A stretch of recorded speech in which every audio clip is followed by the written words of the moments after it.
Shalom. First, I want to give all praises, honor, and glory to Yahweh, Bahashem, Yahweh Shai, Bahashem, Racha, Kodesh. Double honors to the apostles of Great Millstone, and peace and blessings to the elect.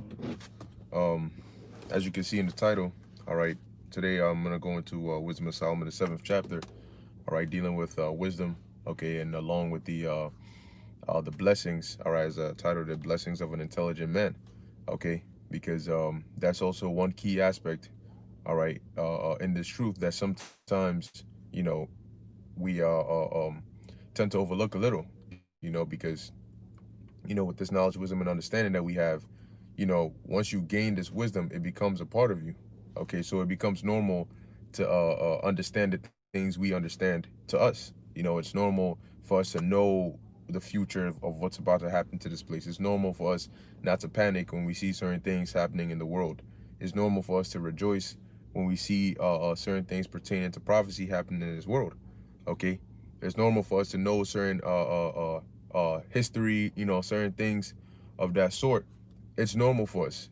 Why? Because we have wisdom, and we've, depending on however long you've been dwelling with wisdom, okay, it's like second nature. All right, but understand that the things that we know, all right, and the things that we understand, though majority of it is not acknowledged, all right, by this world, it's something that this world doesn't have. Okay, what we have is very, very special, and it comes with a lot of blessings. Okay, there's a reason why, the Lord has a very heavy hedge of protection over his elect, or the hopeful elect. Okay, it also comes by how you move, how you conduct yourself. All right, sometimes you may not notice, but the way you live and the way you think and the things you do, all right, now is different than the things you did before you came into the truth. That's by way of the influence, all right, of wisdom, which ultimately is the spirit of the Lord. Okay, so now we're going to read, all right, from Wisdom of Solomon, the 7th chapter, and this is from King Solomon, all right, who is one of the wisest men, all right, to have ever lived. Okay, and let's see what he said concerning wisdom. Let's read about some of the benefits that he gained, okay, by dwelling with wisdom, okay, by desiring wisdom, okay, which I believe in the Greek is Sophia, and in the Hebrews Chakama. Okay, so now this is Wisdom of Solomon chapter 7 verse 1. It says, I myself also am a mortal man like to all, and the offspring of him that was first made of the earth. All right, meaning he descended from Adam. Okay, it says, and in my mother's womb was fashioned to be flesh in time of 10 months, being compacted in blood of the seed of man, and the pleasure that came with sleep, which is the act of having sex. And when I was born, I drew in the common air and fell upon the earth, which is of like nature, and the first voice which I uttered was crying, as all others do. I was nursed in swaddling clothes, and that with cares. For there is no king that had any other beginning of birth. And right there shows you that this is a direct cut for those that try to push that immaculate conception. Because even King Solomon here, now King Solomon, as we read down, to tell you that he had the knowledge of the beginning, of the creation, of the present, and of the future. So that means that he had the knowledge, all right, he knew about Yahweh Shai, all of that stuff. So why would he still make this statement here that no other king was is Yahweh Shai not a king? So why would he make the statement here that verse 5, for there is no king that had any other beginning of birth? So as Solomon just said here, nobody else came onto the planet Earth by another means that's not through the act of sex. Okay, so that cuts the whole immaculate conception. All right, are you gonna, so is Solomon going off? Is Solomon saying that, is he saying something that's not biblical? Because if Joseph and Mary never had sex, then Yahweh Shai couldn't have been born through the act, unless he came down, all right, like how Melchizedek, all right, who didn't have any parents, he literally just manifested. But that's not how Yahweh Shai came. Yahweh Shai was born. He came as a baby. He grew up. He became a man. He preached, did what he had to do, went on the cross, and then went back to the spirit world. So as we just read here, okay, Yahweh Shai was born through the act of sex. All right. So let's keep going. Verse 6, for all men have one entrance into life, and the like going out. Okay, so all men have one entrance into life. And what is that entrance? Sex. Your father sleeps with your mother. Okay, he gets all up in that. He busts his nut. The sperm goes into the egg. All right, it does its dealings. Zygote forms over a period of 9 months. Okay, right around there, the baby starts to form. Okay, or the baby is formed. All right, the body is formed. All right, and when you look at the process, first it looks like a little shrimp or something like that with a big ass head. All right, and then you look at the process, and over time, you'll start to see the hands growing, the legs growing, the eyes, and all of that.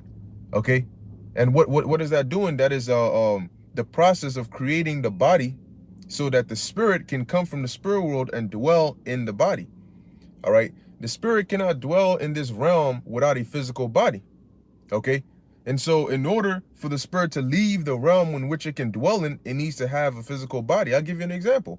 If you're trying to catch a fish, okay, and you're trying to keep it alive, if you take it from the ocean, you got to have another maybe a jar of water or the fish tank or whatever that you can transfer the fish from the water that it's in there to the water that it's in here, so that it can live outside of the ocean. So it's the same thing. If you want to transfer the spirit from the spirit world to the earth, you need to create a habitable area for the spirit to be able to dwell in. And that's by way of these bodies that we have. Okay? So that's how your bodies are formed. There's something in the sperm, and it's crazy when you think about it. All right, how that fluid that leaves the man, okay, enters the woman and creates this. You know what I'm saying? It creates a body that grows on its own. Think about that. From how small you start out, okay, and you just get bigger and bigger. Your brain expands, your head expands, your hands and everything grow. And your spirit enters in, like how I'm inside this car. Okay, if I turn the steering wheel to the right and I hit the gas, the car is gonna move to the right. If I don't do anything, the car is not gonna move. It's the same thing with your body. Okay, if your spirit does not control your body doesn't move. It becomes inanimate. Okay, so just like the car needs a driver in it to move, the body needs a spirit in it to perform its functions. And that is what you call life. Think of it like me opening the door to step into the car. That's life. Your spirit entering your body. All right. And death is when your spirit exits the body. Because when I enter into the car, the car is going to move because I'm going to be controlling it. When I leave the car, the car is not going to move because I'm not going to be controlling it. Same thing. When the spirit enters into the body moves. You're able to control your lips. You're able to move your eyes left and right. You're able to eat. You're able to talk. You're able to think. All right. When your spirit exits your body doesn't act on its own. It's inanimate. Okay. So let's keep going. Verse 7. Wherefore I prayed, and understanding was given me. I called upon the Most High, and the spirit of wisdom came to me. Now, of all the things that King Solomon could have prayed for, what did he pray for? He prayed for wisdom. All right. Basically, knowledge, wisdom, and understanding. It comes with a package. Okay, in order to judge what? The nation of Israel. Now, knowledge, wisdom, and understanding are not the same thing. Okay, oftentimes they can be confused for the same thing, but knowledge, wisdom, and understanding are not the same thing. Okay, knowledge is information. Okay, that's why you have the word know in knowledge. You know things. Okay, knowledge is data, things that you know, whether it's through observations, mainly it's through observations. Things you see, you learn, you gain knowledge by sight, by smell, by taste, by ears, by touch. Okay, those are all new things you learn. All right, I touch the fire is hot. Ooh, now I know that the fire is hot. That's knowledge. Okay, understanding is being able to comprehend the knowledge that you have, being able to break it down and understand why. The knowledge is like the who, the what, the when, the where. Okay, and the understanding is the why. Okay, so you touch the fire, the fire is hot. That's knowledge. You've gained knowledge that the fire is hot, but now you got to understand, why is the fire hot? You see what I mean? That's understanding. Okay, and then wisdom is the proper application of the knowledge and the understanding. Okay, so Wisdom, in essence, is how you use your knowledge and understanding. How do you use that in your life? So, for example, if I know that the fire is hot and I understand why it's hot, maybe some chemical reason, whatever the case may be, the wisdom, the action of being wise is I'm gonna stay away from the hot fire because I know it's hot and I understand why it's hot. So I understand that I shouldn't put my hand in there. So next time when I get close to fire, I'm gonna use wisdom and say, you know what? Let me stay away from this fire because I know what it is. I know why it's like that. So I know that I shouldn't touch it. So wisdom is the proper application of knowledge and understanding. And so in order to be able to judge wisely, you have to have knowledge and you have to have understanding. And that's why the scriptures say, with all that getting, get understanding. A lot of people know things, but you know what I'm saying? You look at people and you say, whoa, how come you know so much, but yet you act so dumb? You know so much, but you're always getting in trouble. You know, like sometimes parents will tell their child, you know this is bad. Why did you do it? You know what I'm saying?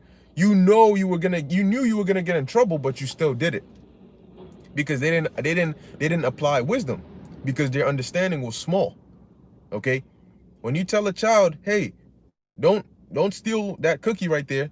Okay, why do you teach your child that? Okay, that you can teach your child, hey, don't steal the cookie. All right, they're gonna know that my mom said not to steal it. Okay, but the child might not necessarily understand why. So sometimes you might beat your child's ass, you might give him the pow pow, and then in the child's mind, his reason, all right, his mind, the why is gonna be, let me not do that, because if I do it, then they're gonna remember what you did to them. My mom beat my ass when I stole, so let me not steal. All right, that's the why. I'm not gonna steal because I don't want to get my ass beat. Okay, I'm gonna go to school because I don't want my mom on my ass. You know, I'm gonna follow the laws of the land because I don't want to end up in jail. Okay, I know if I break the law, I'm gonna end up in jail. I know, I have knowledge what happens if I break the law. I understand why. So next time when I'm driving and I see a red light, I'm gonna stop. Okay. Another example, we'll get right back into the scriptures. All right. Let's say you come into the truth, you find out you're an Israelite, right? And you know, all right, that we are above these heathens. You know that, we're supposed to be kings. You know all these things that we're gonna get. Okay. And then brothers tell you, you know what? Yes, we know all these things, but you still have to, be the Clark Kent. It's not a good idea to run around all Superman, full-on Israelite on everybody. Okay? It's not wise. You don't understand why. Because you may be young in the truth. You may have first come in. You say, what do you mean? We kings. My boss is an Edomite. Really, I should be the boss. Really, he should be following my orders. So why the hell should I go to work and listen to this nigger woman over me telling me this, that, and the third? She's under me. Okay. We all know that. Okay. But we use wisdom. We understand why it's not good to go around all Superman Israelite, okay, in the world. So now check this out. The dude goes to work, right? He finds out he's an Israelite. He goes to work and he knows all these different things, but he doesn't understand, all right? He lacks the understanding of why he should be a Clark Kent at work. So he goes to work and he comes in full garment, scriptures in his hand, slicing and dicing people. You were Edomite, shut up. Tells his manager, you were Edomite, shut up. District manager comes to pay the store a visit. Hey, you gonna be kissing my boots. That's in Revelation 3 and 10. You know what happens? He gets fired. Okay? They laugh at him, they fire him, and he's lucky that they don't press charges because of whatever reason. Maybe they felt threatened, right? The next time this individual gets a job, you know what he's gonna do? He's gonna say, okay, all right, I know I'm an Israelite. Okay, but you know what else I know? I know that if I go to work all Superman, this could possibly happen to me. So now I understand why I shouldn't go to work all Superman. So the next time I get a job, I'm going to use wisdom. I'm going to be wise. And I'm going to say, you know what? Last time I did this is what happened. So this time, I'm going to go as Clark Kent. I'm going to make sure they don't know that I'm an Israelite, because this is the reaction they're going to give if they find out. You're applying wisdom based on your knowledge and your understanding. Okay? Um,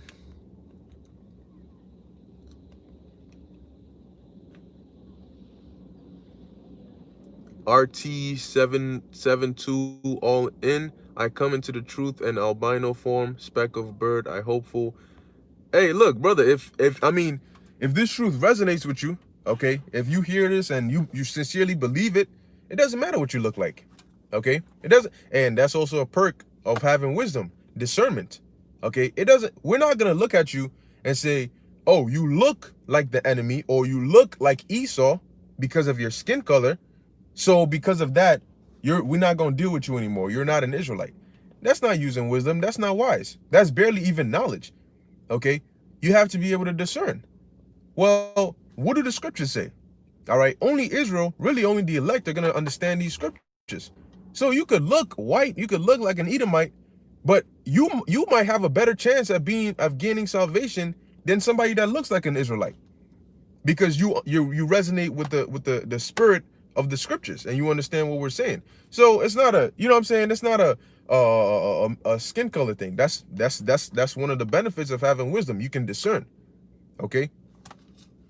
So let me see. I think brothers put some more precepts. Shalom, shalom. Yep. Salvation of the elect, you have to be wise as a serpent and harmless as a dove. Exactly. Now, if you understand why Yahweh said that, you have no problem doing it. Okay? If you understand why Yahweh said, agree with thine adversary quickly, you'll have no problem doing it. Sometimes you need to experience, the hardships of disobedience before you can perform wisdom. Sometimes you gain understanding the hard way. You're not told, or you go through a bad experience and you get a lot of understanding. Okay? And the next time you know what to do. Okay? So now back in Wisdom of Solomon, the 7th chapter, and I know brothers putting some nice precepts on there, but we're just going to read a few of this and then we're going to come back to the comment board and get a couple of those, right? So Wisdom of Solomon chapter 7, verse 7. Wherefore I prayed and understanding was given me. I called upon the Most High and the spirit of wisdom came to me. So wisdom is a spirit. Okay. It says, I preferred, and Yahweh is likened unto wisdom, because a lot of the wisdom really comes from the scriptures. See, when you actually read the scriptures, there's a spirit, all right, that comes upon you. And that's what we read about in Revelation chapter 3, verse 20. The Lord said, he stands at the door and knocks. If any man opens the door unto him, he will come in and sup with you. Okay, and that's when you start to gain more wisdom, knowledge, and understanding. Okay, it's a package. All right, you can think of knowledge as one side of the bridge and wisdom as the other side of the bridge. And in order to get from knowledge to wisdom, you got to cross the bridge of understanding. Okay, so if you want to be able to access wisdom, you have the knowledge you on this side, but you want to cross to get to where wisdom is at, you got to walk on the path or the bridge of understanding. That's what connects your knowledge to your wisdom, is your understanding. Okay. So verse 8, I preferred her before scepters and thrones and esteemed riches nothing in comparison of her. You know why? Because wisdom is rare. Wisdom is much more valuable, okay, than all the other carnal things, because all these carnal things, you got to think about it. Anybody could receive those things. In order to receive wisdom, you got to be on a level. You got to be on a certain level to access true wisdom. Okay? That puts you on a higher level than other people. So yes, it looks cool and it's nice. Yeah, I want the scepters, the thrones, the crowns, the women, and all of that. But anybody could get that. So what's so special about it? But when you sacrifice those things for something that only a few can get, guess what? You'll get everything in return, as we're about to read.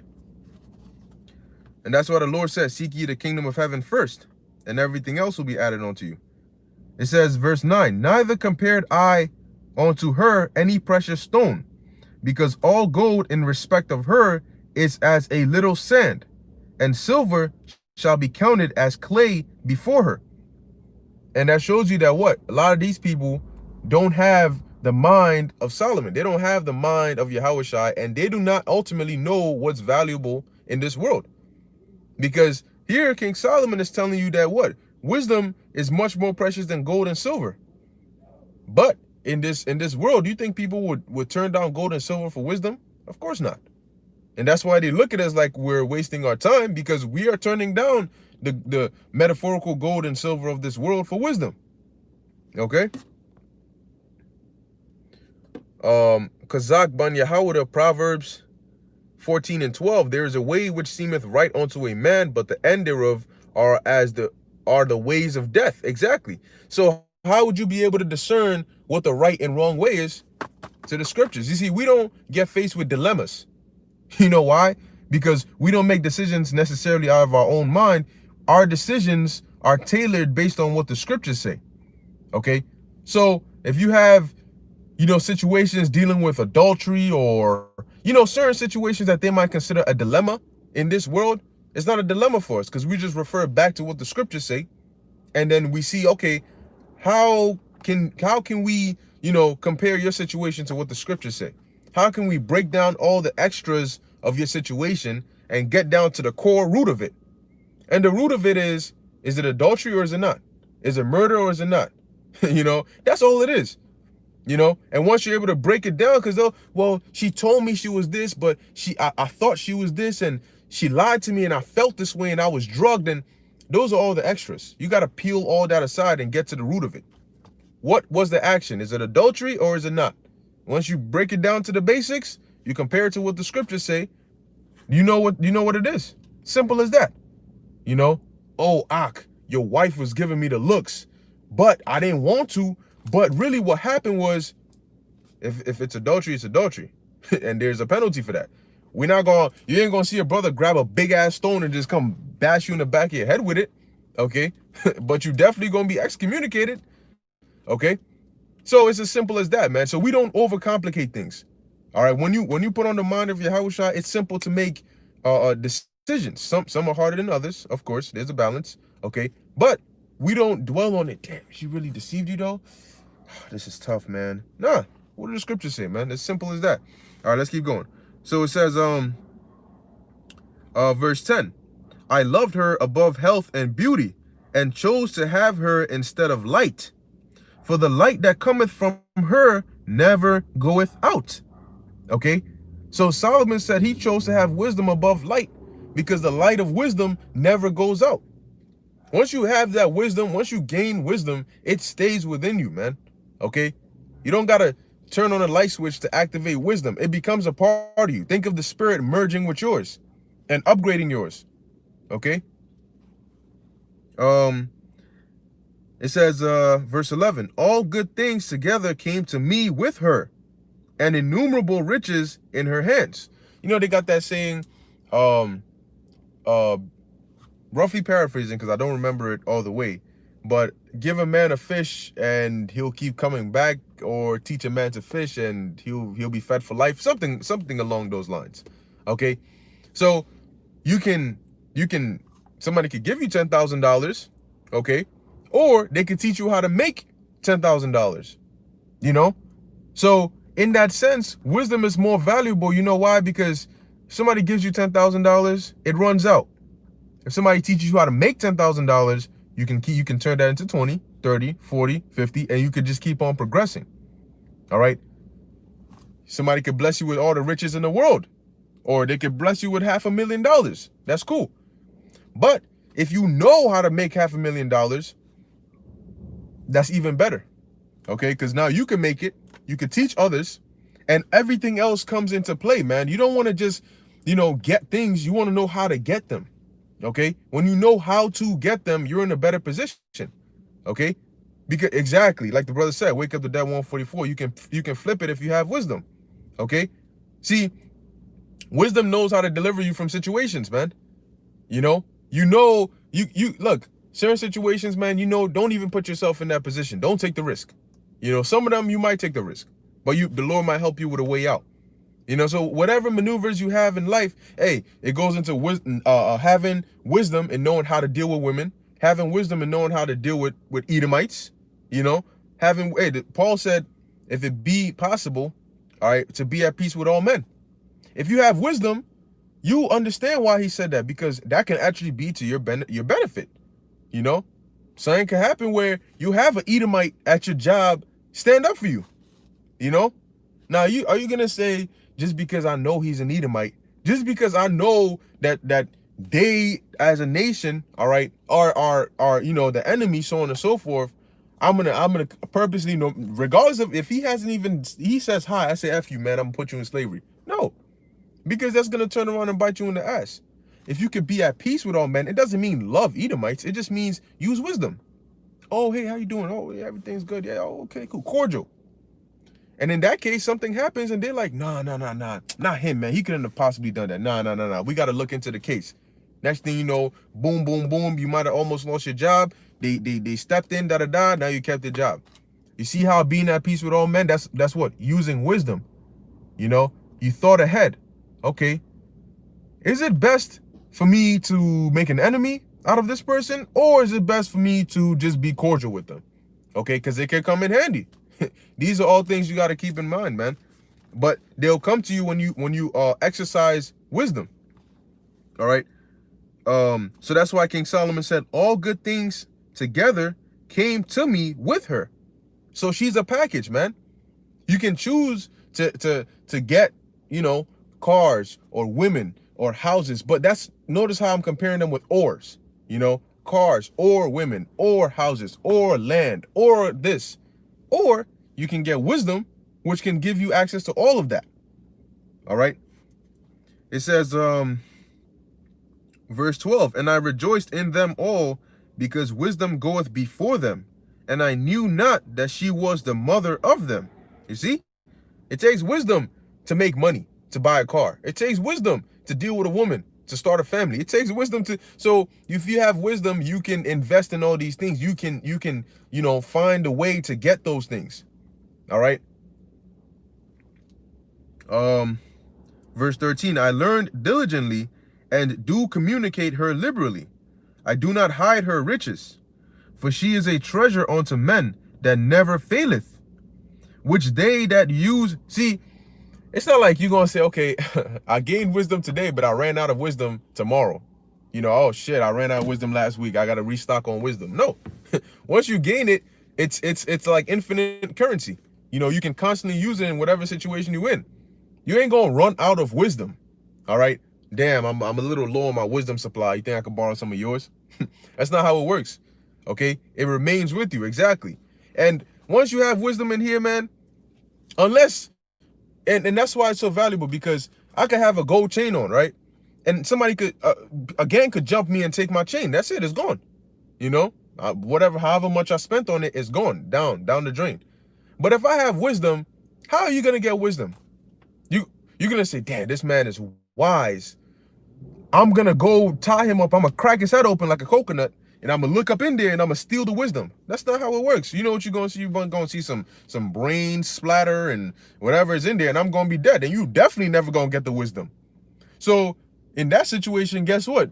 People can actually become subject onto you, because the only way for you to gain what's in somebody's head is if they communicate it to you. Okay? Like I'm doing now. So if I have a secret in my mind, the only way that you ever gonna find out that secret is if I communicate it to you. That's what power. You can say I'm gonna torture you, but I can say, all right, you torture me, you definitely not getting it. You know? So but unless I open my mouth and say, oh, the password is, or oh, the solution to your problem is, or, you know, to communicate what's up here through verbal communication or sign communication or whatever it may be, unless I do that, there's no way you're going to gain access to that wisdom. You cannot snatch wisdom off of my neck like a golden chain. You know what I'm saying? You can't shoot me and rob wisdom off my feet like some new J's. All right? So wisdom is like, it's something you gain, but it can never be taken away from you. You know, there's no way somebody can take wisdom from you. All right. It can never be stolen. All right. They can't set a fire to your house or fire to your wisdom and then just burn it all. It's not how it happens. Once you gain it, you're going to die with it. Now, the Lord can take it away from you. All right. And that's a very scary thing. And it comes along with his spirit.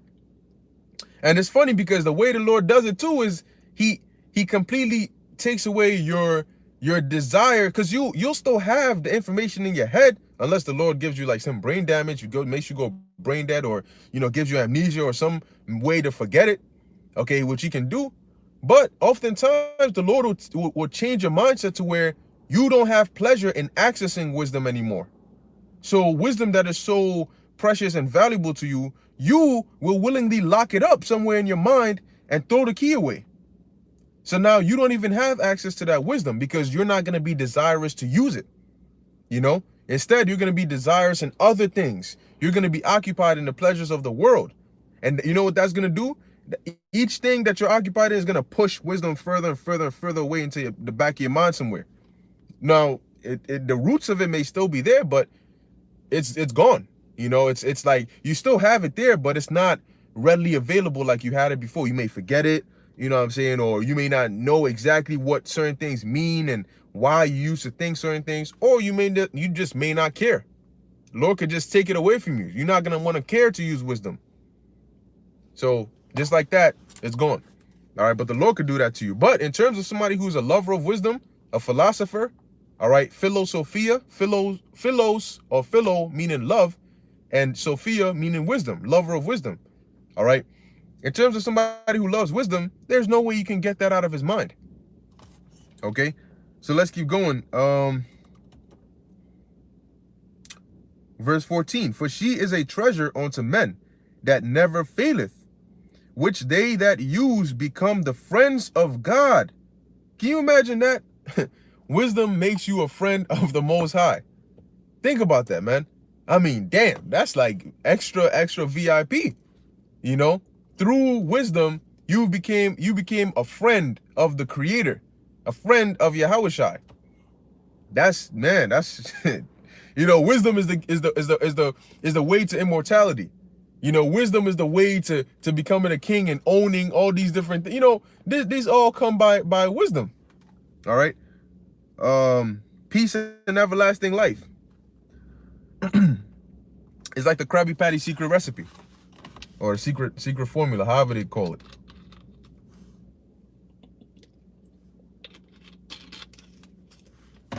All right, so verse 14 again, for she is a treasure unto men that never faileth, which they that use become the friends of God, being commended for the gifts that come from learning.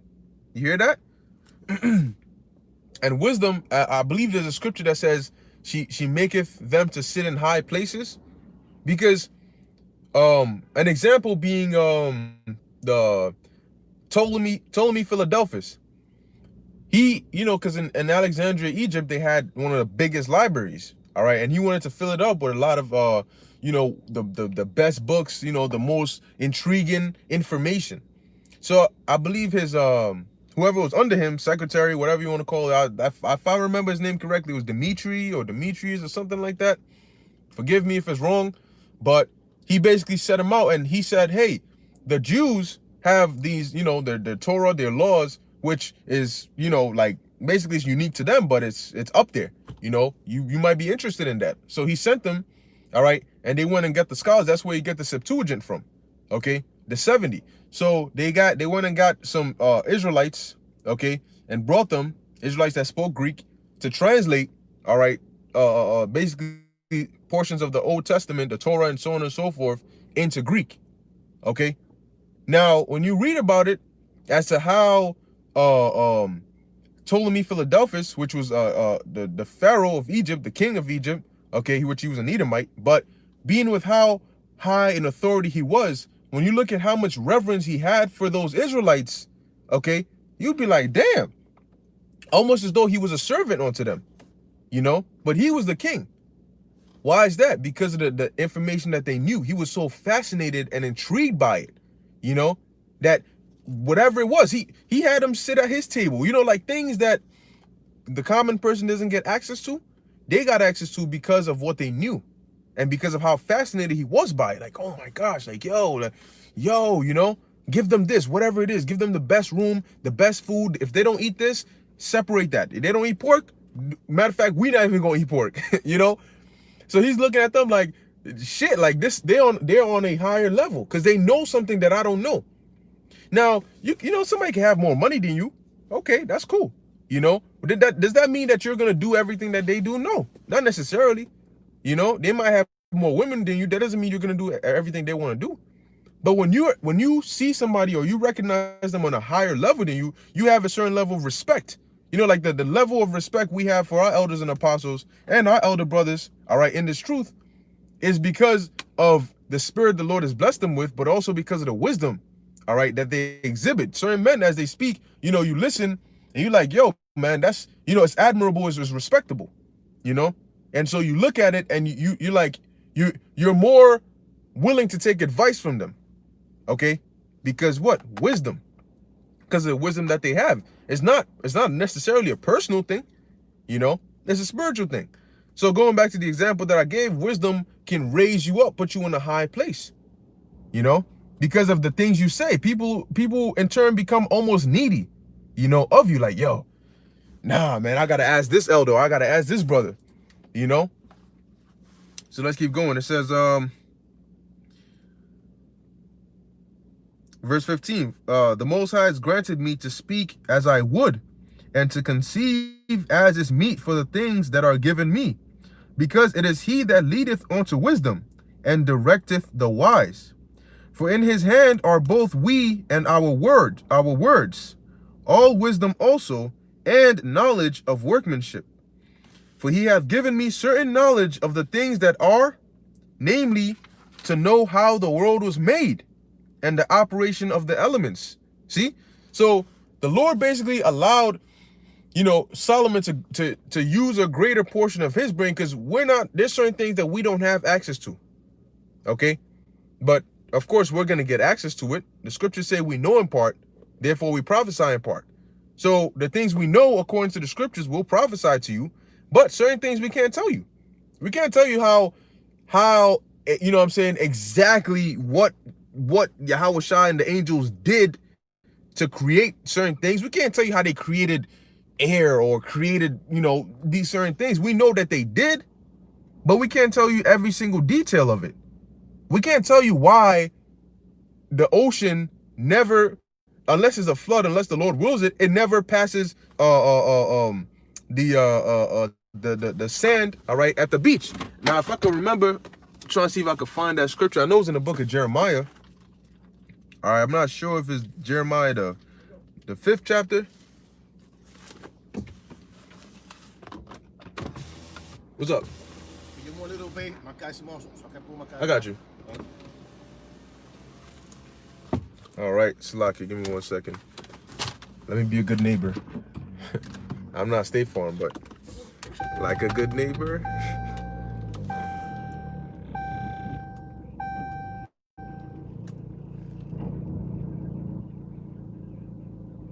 Make sure not to hit this lady's car. Alrighty. Damn, what scripture? Yeah, I was looking for the scripture in Jeremiah. Going into it, all right, we can't understand that. If I could find it, damn, the Lord, it says the Lord has appointed them as basically the bounds that the ocean cannot cross. You know, that's crazy, man. Like, you know, like, you ever wonder how the waves, they could be big as hell. They pull up and then, like, right when they get to, you know, the sand, they just calm down. They don't like go past it. Like, they don't just flood the beach every time. You know, isn't that crazy? Oh, it's not gonna be enough? Okay.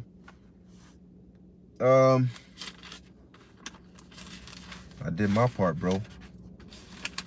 Let's see. Let's check Jeremiah 5. Salaki, I'm just trying to see if I can find. If I can't find it, we'll just keep going. Or maybe it's in the 30th chapter.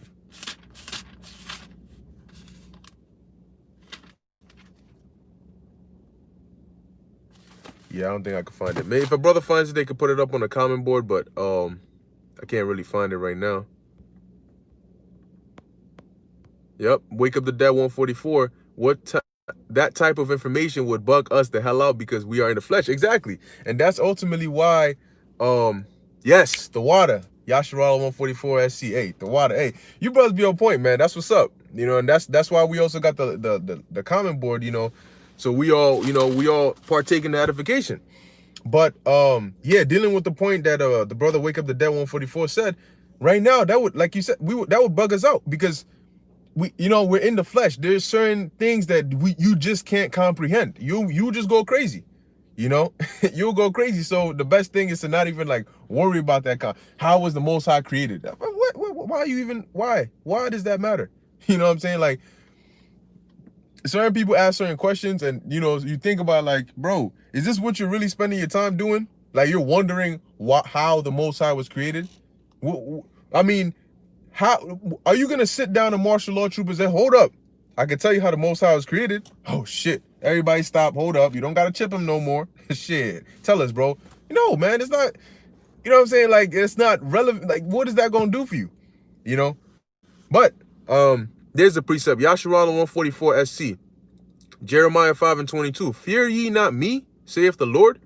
Will ye not tremble at my presence, which have placed the sand for the bound of the sea by a perpetual decree, that it cannot pass it, and though the wave, and then, you know, it goes on, so on. Oh, the brother continued. Yep, Kazakh Bani Howard. Okay, though the waves thereof toss themselves, yet they, let me see, yet can they not prevail, though they roar, yet can they not pass over it. You know, why do you think that is? You ever wondered why? Because the Lord set it up that way. Do we understand how that works? No, we don't understand how that works. How was a spirit created? Think about that. How do you create a spirit? You know, like, how do you create a spirit? You don't, you know what I'm saying? These are things that we don't know, but we're gonna get understanding of. But these are all part of the benefits and the perks of having wisdom. You know, man. So you got to really think about what kind of level our kingdom is gonna be on. You know, like, for us to know all these things. I mean, 144,000 plus the rest of the nation, the rest of the 1/3, the rest of the nation, and we all got minds of high levels. Like, what kind of things you think we're gonna be inventing? What kind of things you think we're gonna be creating? You know, what kind of animals? You know what I mean? Like, we're talking about all eternity. We got all the resources we can need, and we have the minds to be able to put it together. Like, damn, what the hell is an iPhone? You know what I'm saying? Like, that's gonna be like trying to play with a clay tablet. You know what I'm saying? Like, oh, let me FaceTime you. What the hell is FaceTime? You know, we gonna have something way more advanced than that. You know, so hey, that's something to look forward to. And that's why the Lord said, I have not seen, neither has ear heard, neither has it entered into the minds of men, the things that the Lord has for us. So we can't even imagine the kind of things that we're gonna get. You know? But it all starts with wisdom. Like, right now, we're getting a fraction, all right, of the wisdom that we're gonna gain. And look at how it has changed our lives. Look at how we're different. And people can sense that. You know? Like, people can sense the difference in us. The scriptures talk about how wisdom changeth the countenance. It causeth the countenance of a man to shine. All right. So let's keep going. All right. So Wisdom of Solomon, chapter 7, verse 17. For he hath given me certain knowledge of the things that are, namely to know how the world was made and the operation of the elements. See?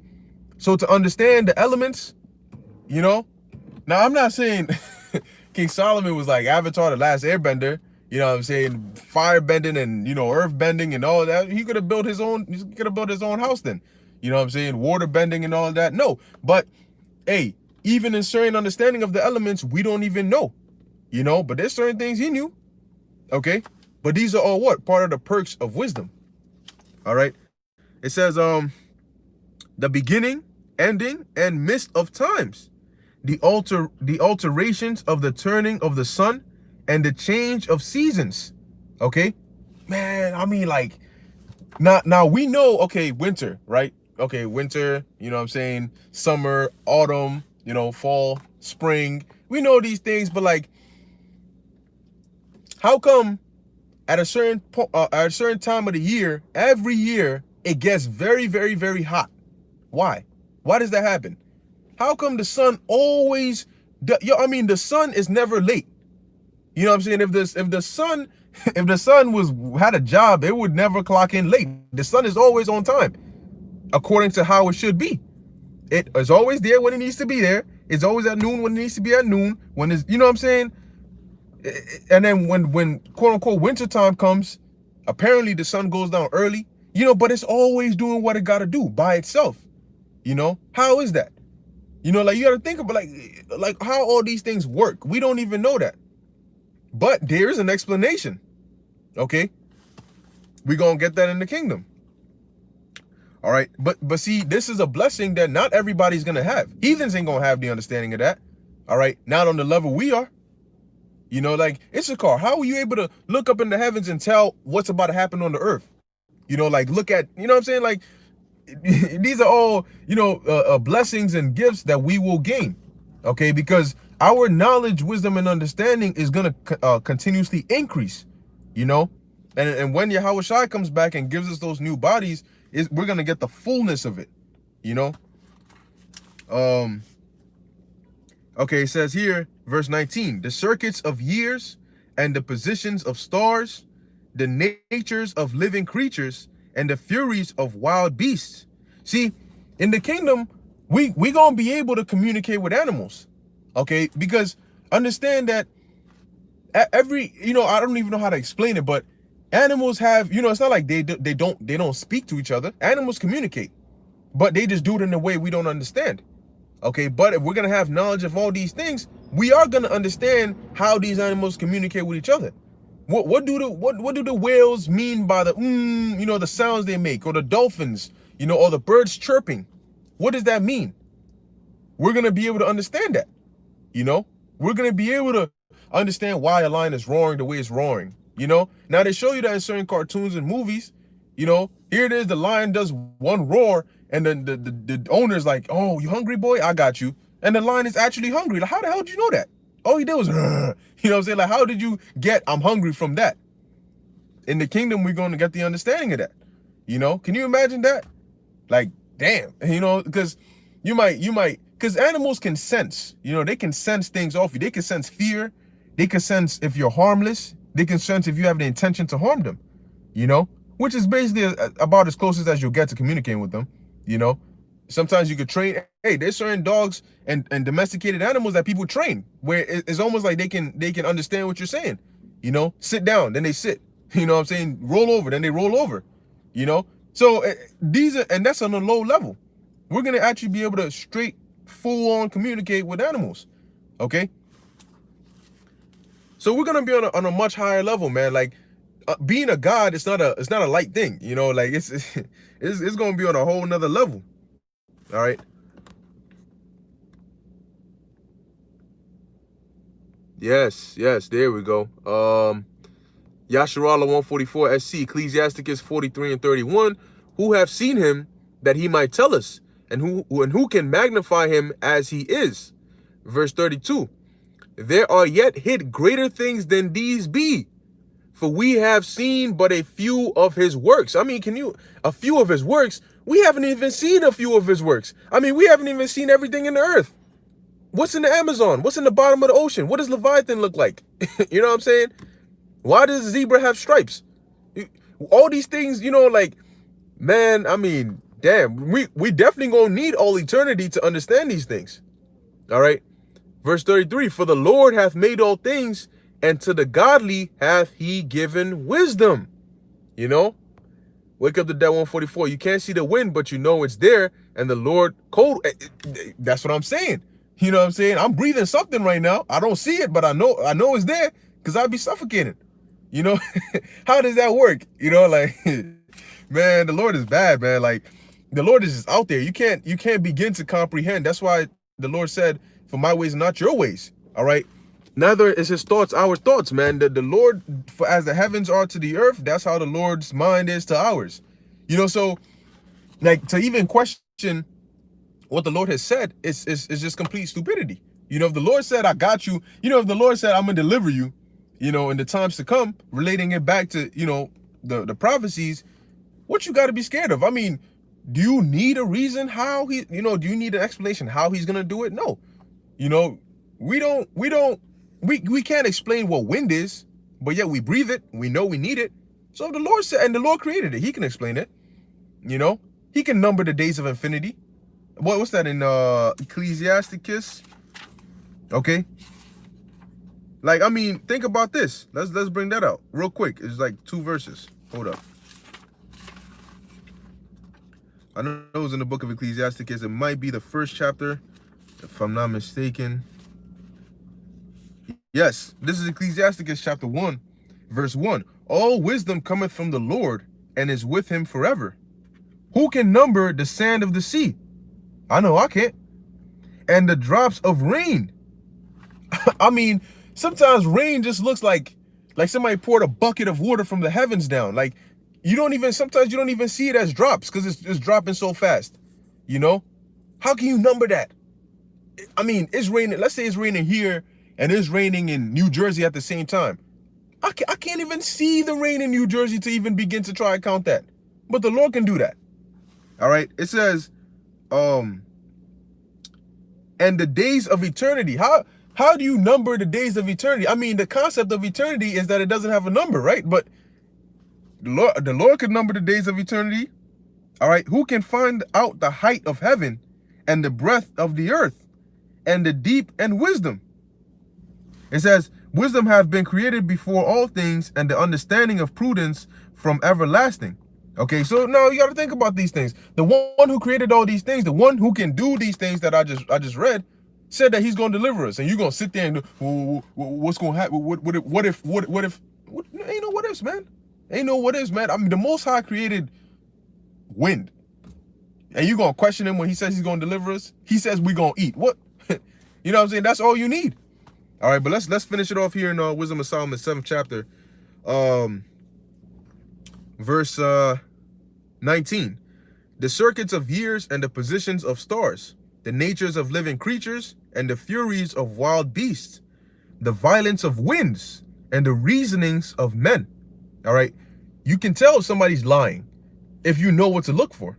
You know, you can tell somebody's telling the truth if you know what to look for. You know, you can tell if somebody's hiding something if you know what to look for. All right. It says the diversities of plants and the virtues of roots and all such things as are either secret or manifest, them I know. Once again, blessings of an intelligent man. It says, for wisdom, which is the worker of all things, taught me. For in her is an understanding spirit, holy, one only, manifold, subtile, lively, clear, undefiled, plain. You know, wisdom is not defiled. You know, it's not disinformation. You know, it's just it's this or it's not. All right. It says not subject to hurt, loving the thing that is good, quick, which cannot be lettered, ready to do good. So you don't got to worry about going off when you're dealing with righteous wisdom. You know, that's why it's a beautiful thing to gain it, you know, and to grow in it. It says, for wisdom, which is the worker of all things, taught me. For in, no, I just read that, Salakia. Verse 23, kind to man, steadfast, sure, free from care. When you have wisdom and you understand certain things, you start to worry less. Yes, Solomon, the scriptures do say that in much basically much knowledge, all right, when you gain more information, you get more grievous. You know, it's much grief. All right. But yes, you may be grieved, but you tend to worry less because you understand certain things. All right. So it says, kind to man, steadfast, sure, free from care, having all power, overseeing all things, and going through all understanding, pure and most subtile spirits. For wisdom is more moving than any motion. She passeth and goeth through all things by reason of her pureness. All right. For she is the breath of the power of the Most High, and a pure influence flowing from the godly of the Almighty. Therefore can no defiled thing fall into it. So if you have the wisdom, all right, the wisdom of Yahweh Ba'Shem Yahweh Shai, that's like having an infinity stone.